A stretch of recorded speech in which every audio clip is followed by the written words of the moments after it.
ఈ రోజు కథ నా నువ్వు నేను రచించిన వారు వనజ గారు. విరాట్ గట్టిగా అరిచాను నేనేం చేయకుండా అరిస్తే బాగోదు వసు. సైలెంట్గా మిల్క్ తాగేసి వచ్చి చదువుకు అన్నాడు. ఇప్పటికైనా అర్థమైందా మీకు? ఆయన గారు తన ల్యాప్టాప్లో వర్క్ చేసుకుంటూ ఒక పక్క నా బుక్స్ తన ముందు వేసుకొని ఒక చైర్ కూడా వేసి నా కోసం ఏకంగా స్టడీస్ క్లాస్ రెడీ చేసి పెట్టాడు నా మగుడు. కానీ అలా చదువుకుంటే నేను మంచి పిల్లనైపోతాను కాబట్టి విరాట్కి ల్యాప్టాప్కి మధ్యలో ప్లేస్ చేసుకొని అందులో దూరేసి అతనికి ఆపోజిట్గా కూర్చున్నాను. ఏంటిది అని అడిగాడు విరాట్. నా మొగుడి వల్ల నేను కూర్చున్నాను తప్ప అని యాటిట్యూడ్ తొంగి చూసింది నాలో. ముందెళ్ళి చదువు అని విరాట్ అంటుంటే చదువుతా లేవయ్యా, ఏదో నేను కలెక్టర్ పోస్ట్కి ఎగ్జామ్ రాస్తున్నట్టు ఎందుకు ఇంతగా నన్ను ఫోర్స్ చేస్తున్నావని నేను అడుగుతుంటే ఎడ్యుకేషన్ చాలా ఇంపార్టెంట్ రా అంటూ ల్యాబ్లో వర్క్ ఆపేసి నా నడుంని 2 చేతుల్లో బంధించేశాడు విరాట్. ఇంకా విరాట్లోకి చొచ్చుకుపోయాను నేను. శారీ కంఫర్ట్ ఉందా, చేంజ్ చేసుకుంటావా అని అడిగాడు విరాట్. వద్దు, ఈరోజు నైట్ డ్రెస్ బాగోదు, శారీతోనే ఉంటానని చెప్పి విరాట్ ఈరోజు నేను లత కర్ని చూపించాను, రేపు లత నాకు చూపిస్తుంది, ఇప్పుడు చదువుకోకుండా ఏమైనా చేద్దాం అని నేను మోరం చేస్తుంటే చెయ్యాలనే ఉంది, చేస్తే ఇంకా వరెస్ట్ అవుతావు, చదువుని గాలికి వదిలేసి అని చెప్పి నా మెడవంపులో మొద్దు పెట్టాడు విరాట్. ఏదేదో అయిపోయింది నాకు. కాళ్ళు ఎత్తి టేబుల్ మీద పెట్టి ముఖాన్ని విరాట్కి దగ్గరగా తీసుకువెళ్ళాను. ఎందుకంటే ఏమో నాకు తెలీదు, నా పెదవులు వణుకుతున్నాయి. ఆ టైంలోనే విరాట్ తన పెదవులు నా దగ్గరికి చేర్చి బుగ్గలకు ముద్దులద్దుతూ చివరిగా 4 పెదాలకి సంకెళ్ళు వేసి నన్ను 2 చేతుల్లోకి ఎత్తుకొని ఉన్న ఒక ఉదటిన బెడ్ మీద దొర్లించాడు విరాట్. బయట విరాట్ చేతుకున్న బ్రాస్లెట్లో ఇరుక్కుపోయింది కాబట్టి పెన్ను ఓడిపోయి నా అందచెందాలు విరాట్కి రెస్ట్ చేశాయి అని భావించగానే ఒంటికి చేతులడ్డం పెట్టుకున్నాను నేను. కానీ విరాట్ నా 2 చేతులు తీసేసి నా పక్కన వాళ్ళతో గుండెల్ని తన పిల్లగా మార్చుకొని నడుం చుట్టూ చెయ్యేసి పడుకో అంటూ హృదయం మీద చెరుముద్ద అద్దాడు. ఇక నాకు నిద్ర వస్తుందా? అస్సలు రాదు. కాబట్టి ఈ టైంని ఇలాగే వదిలేసి మనం పొద్దున్నకి వెళ్దాం అంటే మీరు మరీ 6-7 గంటలు అనుకున్నారా? అస్సలు కాదు. మా రూమ్లో 4 గంటల 30 నిమిషాలకి తూగుతూ నేను స్టిఫ్గా విరాట్ కూర్చుని ఎవరి వర్క్ మీద వాళ్ళు ఉన్నాం. రాత్రి మొత్తం హాయిగా బొజ్జు పెట్టి ఇప్పుడు మాత్రం సాధిస్తున్నాడు. నిజంగానే రాక్షసుడు విరాట్ కొంచెం సేపు పడుకొని మళ్ళీ 5:30కి లేచి చదువుతానని నేను అంటూ ఉంటే ఈ మాటే చెప్పి నైట్ డైవర్ట్ చేసి హ్యాపీగా నిద్రపోయావు కదా, ఇప్పుడు చదవకపోతే ఎగ్జామ్ ఎలా రాస్తావు? చదువు అనగానే ఇంకా విరాట్ నన్ను వదలడని గ్రహించిన నేను కొంచెం బుక్లోకి కూడా మెదడు పెట్టడం స్టార్ట్ చేశాను.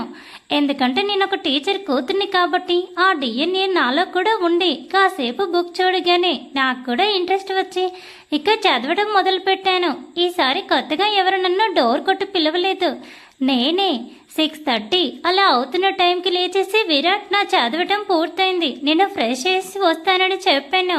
ముందుకి 2 అడుగులు వేసిన నాకు అంతలోనే ఏదో గుర్తు రావటంతో విరాట్ బుక్కి మొద్దు పెట్టి గుడ్ మార్నింగ్ హస్బెండ్ గారు, నైట్ చెప్పడం మర్చిపోయాను, మీ రూమ్ చాలా అంటే చాలా బాగుందని నేను అంటుంటే సరుకున విరాట్ నా బొగ్గ కొరికిస్తాడు.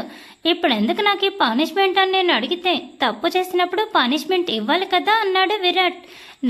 నేనేం తప్పు చేశానని అడిగితే మీ రూమ్ కాదు, ఇక నుండి ఇది మన రూమ్ అని చెప్పి మార్నింగ్ ఒక కీస్ లాగించేసి రెడీ అవ్వమని పంపాడు హస్బెండ్. వార్డ్రోబ్ నాది ఏదో వెతుక్కుంటున్న నాకు ఒక దాని డోర్ చూపించి ఇదే నీ వార్డ్రోబ్ అని చెప్పాడు విరాట్. అదే ఓపెన్ చేయగానే మా మమ్మీ వాళ్ళు నాకు దీవించిన చీరలు, డ్రెస్సులు, నైట్ డ్రెస్సులు, పట్టు చీరలు, మోడర్న్ శారీస్, ఒక గోల్డ్ జ్యువెలరీ తప్ప నాకు కావాల్సినవన్నీ ఉన్నాయి. Even skin care, hair care, body care అన్నీ సంబంధించి నాకు తెలుసు. ఇదంతా మా ఆయన పని అయ్యి ఉంటుందని నవ్వుకుంటూ ఒక డ్రెస్ సెలెక్ట్ చేసుకుని వాష్రూమ్లోకి వెళుతూ ఉంటే వసు అని పిలిచాడు విరాట్. ఏంటి అన్నట్టు వెనక్కి తిరిగితే సూటిగా నా వైపు 1 నిమిషం చూసేసి ఏం లేదు నువ్వు వెళ్ళు అని చెప్పాడు. ఏంటో అనుకుని భుజాలు ఎగిరేసి స్నానం చేయడానికి వెళ్ళిపోయాను. నీట్గా స్నానం చేసి బయటికి వచ్చాక విరాట్ నా దగ్గరికి వచ్చి ఎందుకు డ్రెస్ తడిచింది అని అడిగాడు. వాష్రూమ్ అంటే వాటర్ ఉంటాయి, డ్రెస్ వేసుకుంటే వాటర్ తగులుతాయని చెప్పడంతో నా తల మీద మొట్టి పక్కనే డ్రెస్సింగ్ రూమ్ ఉంది కదా, వాష్రూమ్కి అటాచ్డ్గా అందులోకి వెళ్ళి చేంజ్ చేసుకో ఇక మీదట అని చెప్పాడు విరాట్. ఇలా కూడా ఉంటుందా అనుకుంటూ ఓకే అని చెప్పి బ్యాంగిల్స్ వేసుకొని అంటే మ్యాచింగ్ బ్యాంగిల్స్ వేసుకొని ఇంకో చేతికి వాచ్ పెట్టేసి విరాట్ని కూడా రెడీ అవ్వమని చెప్పేసి నేను హెయిర్కి ప్లక్కర్ పెట్టుకుని వదిలేసి కిందకి వెళ్ళాను. అసలు కింద వాతావరణం ఎలా ఉందో చూద్దామని. అందరూ హాల్లోనే ఉన్నారు. ఏంటా అనుకునే నాకు సాత్విక వదిన సుశాంత్ అన్నయ్య వెళ్ళిపోతున్నారని తెలిసింది. ఏంటి వదిన అప్పుడే వెళ్ళిపోతున్నారా అని ఫాస్ట్గా స్టెప్ దిగేసి వాళ్ళ దగ్గరికి వెళ్ళాను.